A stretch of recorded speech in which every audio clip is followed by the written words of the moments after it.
Hello friends, welcome back to MoonMagickSpirit, and if you are new, welcome. My name is Meg, and today we're going to be making some witches balls.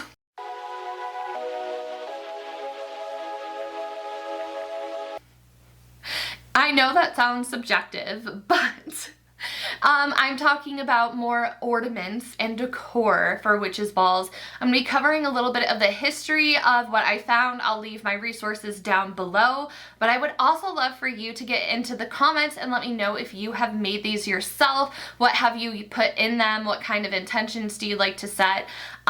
Because I think that, you know, sharing the wealth of knowledge is amazing, and we are all a community that has so much different knowledge and experiences between us. So if you're able to share in the comments what you like to put into yours, or if you get inspired from this video what you're going to put in yours, I would love to read it, and I think it would be helpful for other people as well. And I just think it's cool to share the information that we have and to share our experiences. These are going to be for my tree as part of a winter solstice celebration.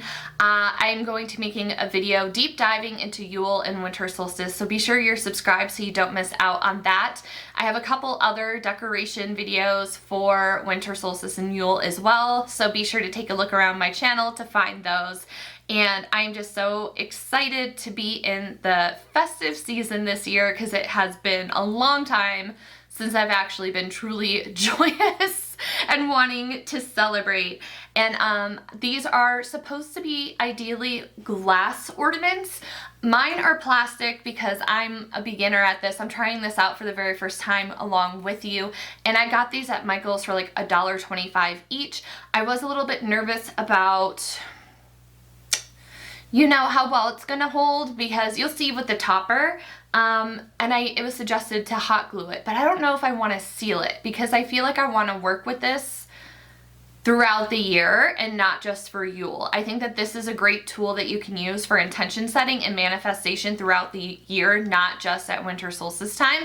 But let me know, like I said, your thoughts in the comments below. So let's jump into what ingredients I personally am going to be using. You don't have to use the exact same ingredients. That's the beauty of magic and witchcraft, is that you could take a little bit of this, a little bit of that, and have some of your own ideas of what to add. It's just what resonates with you, and I love that so much. And I think that this is going to be a really great practice of gratitude and mindfulness, along with setting intentions and manifestation. So let's go get our ingredients, get started, and learn the history and a little bit more about witches balls. Are you gonna make a witch's ball? Do you steal my spot? Can I have my chair, little man? I always like to light a candle to signify the start of an intention or a manifestation or spell work. And I'm going to go over the ingredient list. At the end, I said I wasn't sure if I was going to add crystals, but I ended up adding some anyways. You'll see at the end. And for the string, I like using twine because it has that earth element to it. Of course, if you want to use decorative ribbon, you totally can. I just prefer to have more of that grounded earth energy, and the twine is perfect for that. Lavender can be used for love, protection, purification, happiness, and peace. Roses can promote love, positive energy, romance, gratitude, joy, and admiration. Roses can also be used in spell work for luck and a form of protection. Rosemary cleanses. It can be a sign of strength, a sign of protection, invigoration, virtue, and can also be known as a token of love. Cinnamon can be used for healing, home protection, love spells, abundance and money spells, success, victory, and cinnamon can be used to help speed up your spell work, and it also helps you form a deeper connection to your spirituality. So if you're wanting to connect more to your ancestors or to your family members that have passed on, you can set that intention with cinnamon, which is something that I am definitely going to be doing. I want to have more of a deeper connection with my family members and invite them to be around me more and welcome them into my home. Salt is another ingredient that you can use. I personally love using pink Himalayan salt because I like the properties of it, and it's also just really pretty and kind of vibes with the color palette that I'm working with. You can use it to promote self-love. It can also be used for grounding, centering, purification. You can also use it as protection. Another herb that I pulled out of my cabinet to work with is basil, and this helps protect against and remove negative energy, but you can also use it for attracting abundance and luck into your home, purification, protection, banishing. It can be used to repel stress from your life as well, and it also represents courage, clarity, and endurance. And again, this is another great herb to work with if you want to use it for abundance when it comes to your career and business. And it can also be used for happiness, love, loyalty, and luck. Basil is such a great herb to work with. I just have this dried basil. A lot of people associate cloves with banishing and with warding, but it can also be used as part of decor, and you know, it is a good protection herb, but I also like to use it for other things as well. It can also be used for the intention of love and friendship, bringing great energy into your space. Bay leaves are great to use. I love using bay leaves for manifestations and setting my intentions. So what I like to do is take a permanent marker or any kind of marker of your choosing, and you can write your name, your family's name, the name of the people that live in your house with you. You can do individual leaves or just one leaf, and you can write out what your manifestation is, and you can say like, I am manifesting abundance into my home. You can make it simple. You can write out as a sentence, or what I like to do is work with runes. So I will take a look at the runes that I have. I have a rune set, look at the meanings and see what I want to draw in. And to me, this is kind of sealing the intention of all of the ingredients that I put in here. They all have a little role and a little different part that they're playing, but the bay leaf is really sealing in all of those ideas into one place, and by putting your name on it or your household name on it, it's really making it personal and building a stronger connection to that intention and manifestation. If you don't have bay leaves, you can also write some runes on cinnamon sticks and write your household name or your name on a cinnamon stick that you place inside as well. Leaves again are used to purify the home and ward off negative energy. They also invite abundance into your life, which is why I like to write my intentions and manifestations on them. If you want to make it stronger, you can actually, with fire safety, safely burn the bay leaf and then take the ashes of the bay leaf and add it into your witch's ball as well, because when you're burning the bay leaf, you're sending the intention up into the astral realm and creating that infinite loop of physical manifestation with astral manifestation. So it's in your orb, or you can choose to leave the leaf whole. It's whatever feels right to you and what you feel drawn to. But again, other attributes of bay leaf are banishing, protection, binding, healing, inspiration, and again, it can help you really get closer to your spiritual connection and divination practice. Those are the ingredients that I am adding. If I had a bigger opening, I would love to add my orange into here because it represents abundance in the sun, which is what we're celebrating for Yule and Winter Solstice, is the return of longer days, the return of the sun. And if you also have smaller bits of crystals, you can put these into your witch's balls as well. I don't think I'm going to do that for now. I think the herbs that I'm working with are powerful enough, but if I do this again, I can see myself adding bits of amethyst into one or citrine. I also have a lot of black tourmaline that I can add in if I'm wanting to do protection. So you can kind of just play around with the different properties that you have for this. And for me, just being able to add these different spices and herbs into my witch's balls feels very winter solstice vibes. So that is that.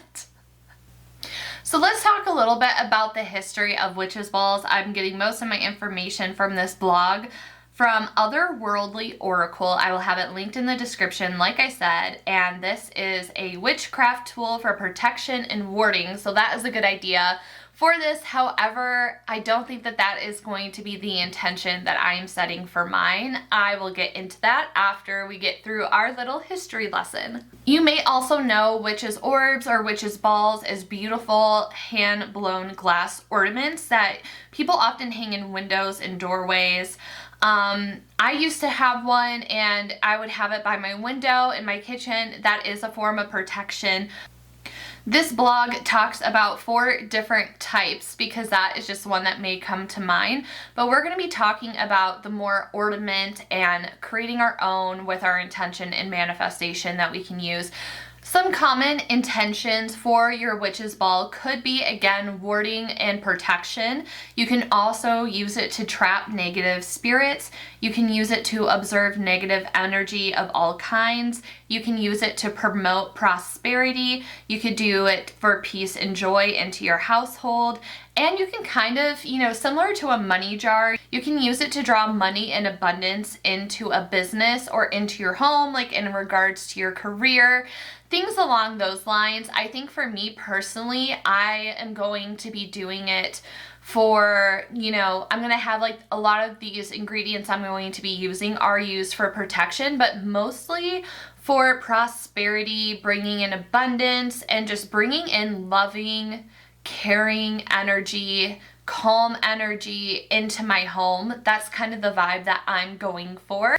The supplies that you need are the empty glass, that's a fillable ornament, or a plastic one. Again, I found mine at Michael's. You can find them online or different craft stores. Herbs that match your intention. So for example, cinnamon for prosperity, lavender for purification, evergreens to celebrate the season. Instead of evergreens, I have rosemary that I want to use in place of that. So other items to fuel the spell might include salt, petitions, feathers, charms, pictures, etc. And then of course having a ribbon or string to hang from the ball. And then it says to use glue or wax to seal the ball. So how to enchant your witch's ball. Gather and cleanse all of your items, which I have already done before this video. I just like smoke cleansing with incense. That is what I personally did. You can do that. You can also, if you have selenite, you can cleanse it with selenite and other crystals. Open the glass ornament and begin adding your contents. Tell each item its purpose and or pray, chant, and sing to raise the energy of your spell. Put the top on the ball and seal it with glue or wax. Add a ribbon or string to the top and say, "May this witch ball bring blank," so mote it be. Lastly, hang it where you feel like it will serve its purpose, from the ceiling, from the window, on your Yule tree, etc. The folklore behind witches' balls goes back to those hand-blown witches' balls and orbs that we were talking about at the beginning. So the traditional hand-blown glass witch balls protect one's home from evil spirits. The idea here is that evil spirits are attracted to shiny, beautiful things like stained glass ornaments. Once they go to inspect the object, they might go inside to have a look around. Once inside, the ball is filled with strings of blown glass. These strings then entangle the evil spirits and keep them inside, like a spider web catches flies. The evil spirits are stuck inside of the witch's ball forever until someone releases them by smashing the ball. They are called witches' balls because people in colonial times were fearful of witches and malevolent witchcraft being used against them. So they themselves used witchcraft to entrap witches, which they thought were evil spirits. Gazing garden balls. The second type of witch ball is known as a gazing ball and is typically placed in the garden or somewhere on the individual's property. These are decorative as well and look a little different than the hand-blown New England counterpart. Gazing witch balls are typically much larger and sit on a pedestal. While there's no strings inside of the gazing ball, it's supposed to serve the same purpose. to lure a spirit away from wreaking havoc on your garden and instead gaze into the ball. It works by distraction. In addition, the author of this article has known witches to use gazing balls in the garden to scry or use as divination. The witches' balls that we're making are described as a modern witch ball and have been sold in different witchcraft stores in recent times. The author says that when they walked into a particular metaphysical shop, they noticed the glass-blown witch balls hanging from the rafters, literally covering the entire ceiling with their color and magic. The shop owner was selling them, but also it's believed that they served a purpose of raising the vibrations of her shop and warding off negative energy. You can use these in very much the same way by pre-buying them or making your own. That is all the information I have on these witches' balls. How many times have I said witches' balls? I can't keep a straight face. I can't do it.